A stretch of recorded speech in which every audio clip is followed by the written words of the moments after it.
Buenas noches, queridos amigos. Continúa la noche aquí en las pantallas de la red. Comienza Así Somos. Bienvenido al panel. Salfate, vámonos con todo, por favor. Muchísimas gracias. Amigos míos, fíjense que la ciencia acaba de hacer un descubrimiento que puede, una vez más, tratar de explicar cuáles son los procesos de los terremotos en nuestro planeta. Porque fíjense que el núcleo de la Tierra, sí señor, después de pasar todos los mantos naturales de nuestro mundo, finalmente se descubrió que el núcleo, ¿cierto? Esa magma incandescente que le da las propiedades magnéticas a nuestro planeta, como se está viendo obviamente en esa recreación, era mucho más caliente de lo que se pensaba, lo que de alguna manera puede justificar y explicar un sinfín de fenómenos que tienen que ver con las erupciones volcánicas y por supuesto con los terremotos asociados. Quien hace este descubrimiento, por supuesto, es Agnès Dawel, miembro de la Comisión de Energía Atómica de Francia. Dice, la temperatura cerca del centro de la Tierra es de 6.000 grados centígrados. Eso es igual que la superficie del Sol, imagínate.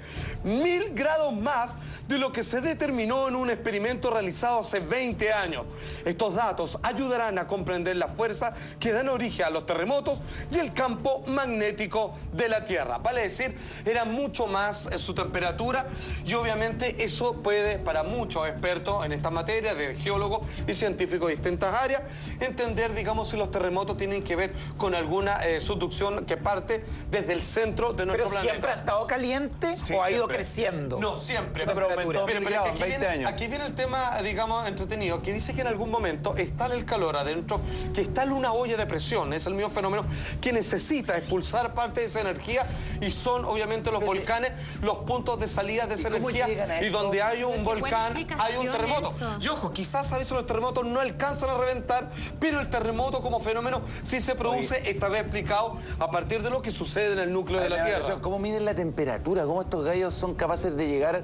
Onda, ¿por dónde entran? ¿Cómo llegan y cómo toman la temperatura? Calentando a medida que ha pasado el tiempo. Claro. O sea que un terremoto, si no hay explosión volcánica, es como que la olla botó un poco de gas. Absolutamente, claro. Sería así como solo, digamos, un movimiento tranquilo. De hecho, la relación entre los terremotos con el centro de la Tierra, con su núcleo, que es el nombre correcto y científico, dicen, podría ser más o menos así. Esta es la teoría que estamos conversando y que no podemos dudar que cuenta con toda la lógica, ¿cierto? Mira, te doy este ejemplo, teoría de los terremotos y el núcleo de la Tierra, porque esto todavía no se puede comprobar fehacientemente, pero como digo, lo acompaña la lógica y el sentido común. En el Sol se producen gigantescos escapes de gas metano. Y en el núcleo interno de la Tierra también, solo que a una escala menor, ¿se entiende, cierto? Ese escape de energía, como no haya presión, como decía también Juan José, se libera desde el centro de la Tierra, sube y busca, digamos, por conductos y canales y se libera bajo la corteza terrestre, provocando un terremoto proporcional a la energía liberada. Bueno, lo que estamos viendo es el aumento de la temperatura del centro de la Tierra, que hoy día los científicos, al tener ese dato, pueden decir, wow, quizás aquí se puede explicar gran parte de los terremotos porque han aumentado, porque si hay más radiación solar, si hay mayores tormentas, digamos, del astro rey, puede que esté calentando en algún grado mínimo que sea el núcleo de la Tierra y esto finalmente se manifieste en terribles fenómenos naturales como son erupciones volcánicas y terremotos. O sea, se está aprendiendo cada vez más, digamos, o sea, es imposible que el hombre llegue hasta el centro de su planeta, pero sin embargo, hoy día podrían quizás entender muchos de los fenómenos sísmicos que están ocurriendo en todo el mundo y que entendamos son cada vez más. En eso sí que no hay cómo sacarse el pillo, es así. Ahora, fíjate que hay, quiero explicarlo a partir, si es que este núcleo llega en algún momento a ser excesivamente irradiado, por ejemplo, del Sol, que esto es otra teoría que habría que aceptar, que no está, digamos, timbrado por los científicos, pero son cada vez más los que creen en ella. Sin ir más lejos, para el pasado 21 de diciembre, los científicos, que obviamente nadie creía en profecías, digamos, de destrucción del mundo, decían, pero ¿saben qué? Hay que estar atentos, porque no descartamos la idea de que las alineaciones puedan provocar un efecto lupa y de que esto caliente el magma del centro de la Tierra y provoque un gran terremoto partiendo por la madre de todos los volcanes, que es el que está en el parque Yellowstone en Estados Unidos, y que eso activa todo el resto de los volcanes en todo el mundo porque están todos conectados. Así como todos los ríos llegan al océano, todos los volcanes están conectados a uno grande que está en Norteamérica y que cuando ese se encienda, viejo, se acabó la Tierra, prácticamente. Pero atención, Alguien dijo, ¿qué pasa entonces si estos fenómenos continúan y se está calentando más el núcleo de la Tierra? ¿Van a haber más terremotos? Sí, pero atención. No solo eso, si hay un proceso, como por ejemplo en la película El Núcleo, daba la idea de que el fenómeno de detención traía problemas geomagnéticos que afectaba tanto a personas como animales y obviamente el clima se volvía loco. Mira, revisando un poco eso, esta es como obviamente Hollywood, núcleo de la Tierra, ¿cierto? Una esfera incandescente. Lo primero que ocurría es que perdían su sistema de radar natural las aves y varios animales, porque obviamente necesitan el norte para guiarse y el problema geomagnético les traía, digamos, esa distorsión en su guía. Lo mismo pasaba con los instrumentos de navegación. Cuando hay tormentas solares, o en este caso, cuando el núcleo pierde, digamos, sus propiedades normales, hasta el Challenger tenía que aterrizar, obviamente, cerca de un estadio. Por si fuera poco, fíjense que el clima no se salva. Una cosa son las erupciones volcánicas, pero por supuesto, al crear, digamos, desestructura en las capas de ozono, podría dejar espontáneamente que tormentas salvajes con rayos realmente mortíferos se dejaran caer, como se representa en una porción, obviamente en Roma, asesinando prácticamente el Coliseo de esa ciudad. Y atención, cuando el núcleo deja de proteger con su manto magnético, que es provocado por su rotación, termina obviamente permitiendo que los rayos del sol entren sin permiso, calentando el agua a tal punto de que asesinarían la fauna submarina, quemando desde que siga a entrar en contacto. Y fíjate que sería tal el calor que podría derretir, por así decirlo, grandes estructuras, digamos, de edificios o de puentes, y todo esto, fíjate que está más cerca de la realidad que de la ciencia ficción. Recién hace muy poco se logró determinar que el núcleo de la Tierra, que el tema que hoy día nos convoca, era mucho más caliente, incandescente de lo que todos pensaban, y están dándose cuenta que puede aumentar su temperatura en un periodo bastante particular en el que estamos viviendo, y todavía se trata de descubrir si hay una relación entre las tormentas solares y esto. De hecho, que sea así, quedaría la escoba. Mira, por favor, tiene que ver con el eje de la Tierra, que cambió por el hecho del terremoto que hay en Chile, que sabemos que hubo un desvío, por supuesto, y también tuvo implicancia donde el polo magnético, que antes estaba obviamente en el polo norte, hoy día está prácticamente en un punto casi más cerca de Groenlandia. Pero según los datos manejados por la NASA, desde el 27 de febrero del 2010, el día terrestre dura 1,26 millonésimas de segundos menos que antes.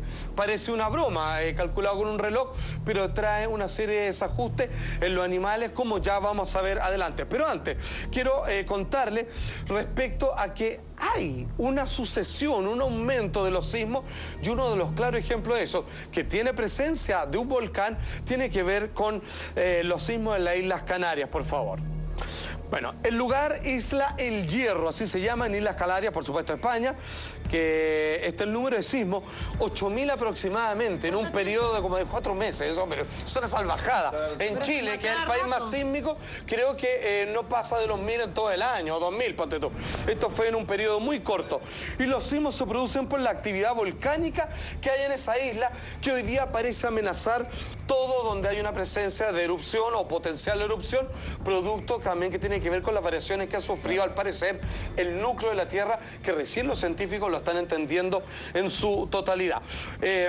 Por favor, entendamos un poco cómo se vivía esta noticia en esta localidad. Atención. La Tierra ha temblado aquí hasta 8.000 veces desde principios de verano, y en los últimos días se han registrado más de 90 seísmos. Las mediciones de los últimos días señalan que el epicentro se sitúa en estas laderas, en la zona del Julán. La buena noticia es que es una zona despoblada en muchos kilómetros alrededor. Los datos que llegan desde el Hierro se analizan en tiempo real. En esta gráfica se pueden ver en rojo los seísmos registrados en las últimas 24 horas. La última imagen que vimos era, cada puntito era un temblor importante. Y era, digamos, como agarrar un amasijo de arveja. Todo eso fue en las últimas 24 horas en ese lugar. Bueno, están hasta la tusa, o sea, ni en Navidad. Exacto, Alejandro sísmico, muy bien, Gonzalo, que se acuerdan que en Navidad hace algunos meses tembló como una Navidad. 24 veces en 22 horas. Están locos. Que era, no, estaban locos, estaban todos asustados, además que tienen playa y todo lo demás. Sin embargo, esta cuestión se salió claramente de los gráficos. Bueno, amigos míos, fíjense que, ¿saben? Yo le mencionaba el volcán madre, el que está conectado con todo, que es el que está en Yellowstone. Podemos ir, fíjate, algunas escenas, ¿se acuerdan de la película 2012? Sí. Fíjense que hacía acuso que qué pasaba si es que este volcán explotaba. La explosión no era del típico volcán, que ya es como cientos de bombas atómicas explotando al mismo tiempo. No, dice que esto no dejaría nada vivo a muchos kilómetros a la redonda, y el terremoto que provocaría, digamos, sería claramente algo que no es posible de calcular. Los sismógrafos calculan hasta grado 9. Dicen que podría llegar hasta un 14. Claro, pero sin saber nadie qué significa eso realmente. Entendamos que un cataclismo absolutamente. Con lo que graficaba esta película era qué pasa si el gran volcán del parque Yellowstone se activaba. Bueno, uno de los grandes temores, y que está en el porcentaje, digamos, de lo más posible, es que todos los volcanes del mundo que están asociados a ese se activaran. Pues bien, veamos un poco para entender qué pasa con los volcanes, que no son pocos, y Chile, digamos, que es un país de temblores y también de erupción volcánica. ¿Quién dice esto? El vulcanólogo David Pyle, de la Universidad de Oxford. La actividad volcánica y los terremotos en Chile, que obviamente es un centro de atención para tantos geólogos y expertos en estas materias de todo el mundo. Tras los terremotos de Valparaíso, dicen ellos, en 1906, y Valdivia, el más destructivo de la historia de toda la humanidad, en 1960, con magnitudes de 8,3 y 9,5 respectivamente, la frecuencia de erupciones volcánicas de esos años se multiplicó por 4. Cerca de los epicentros. Esto tiene muchas probabilidades de volver a ocurrir. Atención, aquí hay dos cosas. Primero, que los terremotos y los volcanes tienen una unión que casi, digamos, de complicidad. Ahora, lo que tratan de descubrir, y que esto tiene que ver con el tema que nos convoca, con el núcleo de la Tierra, que al parecer ha aumentado su temperatura, es que los volcanes provocan terremotos, sabemos que sí, pero los terremotos pueden provocar erupciones volcánicas. Para decir cuál es primero, de qué nos tenemos que fijar, cuál es consecuencia del otro. Y si es que esto tiene que ver con el calentamiento del núcleo, estamos hasta la tusa. Pues eso significa que provoca erupciones volcánicas y los terremotos no se harían esperar. Bueno, de hecho, digamos, Chile posee, el dato así fidedigno, 123 volcanes activos. 60 de ellos con actividad durante los últimos siglos, que nunca han parado, digamos, de echar humito, y a veces arrojan algo de lava. ¿Y se acuerdan de la película que vio un poco del núcleo de cómo los pájaros perdían su orientación y se suicidaban prácticamente en la medida que el geomagnetismo, que lo brinda el núcleo de la Tierra al girar toda esta masa, digamos, de metales incandescentes? Pues bien, fíjate qué curioso, porque de un buen tiempo a esta parte, en fechas muy similares, ha ocurrido esto en Estados Unidos y en otros puntos del planeta, que tiene que ver con la lluvia de pájaros muertos, por ejemplo, la que dio primero la noticia en Arkansas. Atención. Esta lluvia de pájaros muertos en esa localidad de Estados Unidos sucedió el 2 de enero del año 2011. El número de animales muertos, 5.000, ni más ni menos.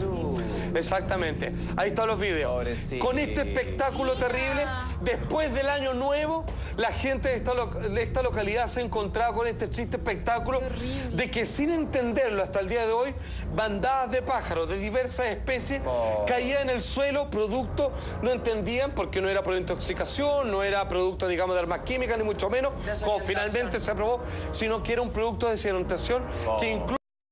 O sea, los instrumentos del avión, en este caso el pájaro, fallaron. Es lo mismo, exactamente. Nosotros, digamos, claro, tenemos un soporte tecnológico que lo aguanta más, pero ellos que funcionan sutilmente con la fuerza de la naturaleza, digamos, se viene a pique cuando se estructura la ecuación de estabilidad en nuestro planeta. De hecho, al año siguiente esto volvió a pasar en dos fechas, en noviembre y también el 1 de enero. Sí, la primera fecha fue el 21 de noviembre del 2012, número de animales muertos, 1000 aproximadamente. Y por favor, se especula que la muerte de la ave fue producto de, como decían ustedes muy bien, de la desorientación producida por el cambio en los polos magnéticos, y que seguimos entendiendo tiene que ver, porque ojo, el campo magnético de la Tierra existe por su núcleo que se está moviendo, digamos, y provoca como imán, es como un dínamo en la antigua rueda de bicicleta que prendió una luz. Es por eso que tenemos este sistema de protección natural. Y si es que el núcleo se está calentando y que ya era más caliente de como se se pensaba, descubrimientos recientes en el campo de los científicos en estas materias, es posible que tenga una clara conexión con la evacuación de energía hacia los volcanes que provocaría terremotos. Y si todo esto lo juntamos y entendemos que, según los sismólogos, estamos a puertas de un gran terremoto en la costa pacífico de Estados Unidos y que posteriormente podría repercutirnos en nosotros, simplemente podemos decir que en materia de sismos, mientras mejor sepamos, menos miedo y mejor para nosotros para prepararnos dentro de lo posible.